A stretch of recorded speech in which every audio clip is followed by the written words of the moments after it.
Welcome to this tutorial on Navimage, Navident's built-in AI-powered image segmentation tool.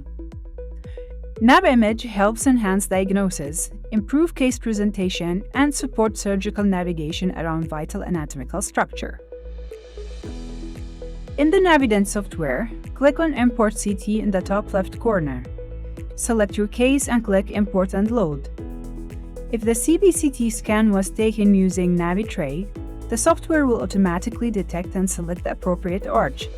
If not, you'll have to choose the arch manually and align the line with the occlusal plane. In this example, I will start by planning the upper arch.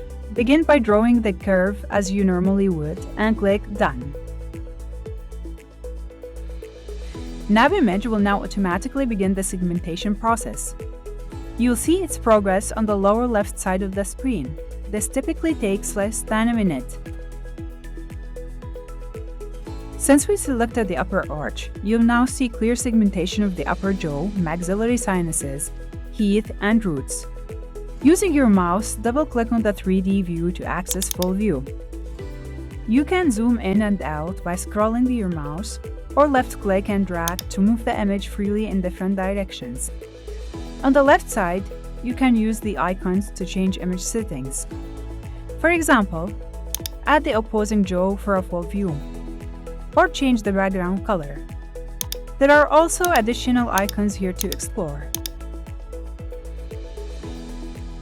In the top right corner, you can adjust the contrast of the bone or the AI segmented image as needed.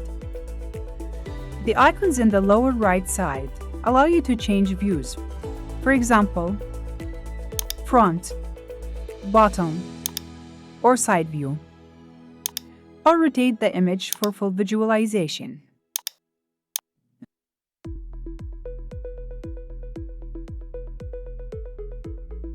To plan the lower arch and trace the ID nerve, click Plan Lower in the panel on the left side. Then draw the arch curve as usual and click Done to proceed. Navimage will now automatically trace the ID canal. You can follow the progress on the left side of the screen.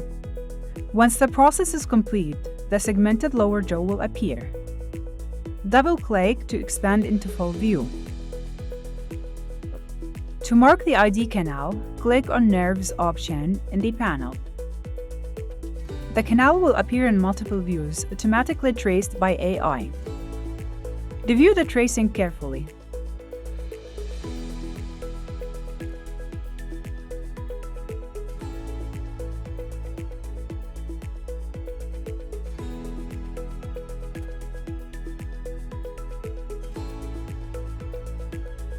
If you'd like to trace it manually, you can click Start New Canal or Delete Canal to begin again. If the tracing is accurate, click Done to proceed. And now you can see the tracing visible in the panoramic view. At any point, you can double-click to view the complete AI segmentation in 3D. If you'd like to hide or show a specific structure or teeth, click the arrow next to Surfaces option in the panel. A pop-up window will appear, allowing you to choose which parts to hide or display. You can also remove or re-add individual teeth by clicking on them directly in that window. This is helpful when focusing on specific treatment areas or preparing visuals for case presentation. You can also virtually extract a tooth. To do this, right-click on the tooth and select Virtual Tooth Extraction. This option will remove the tooth from the panoramic view and other views as well. This helps you clearly see the bone around the area, especially when planning an immediate implant after extraction. To bring it back, simply right-click again and choose Revert Virtual Extraction.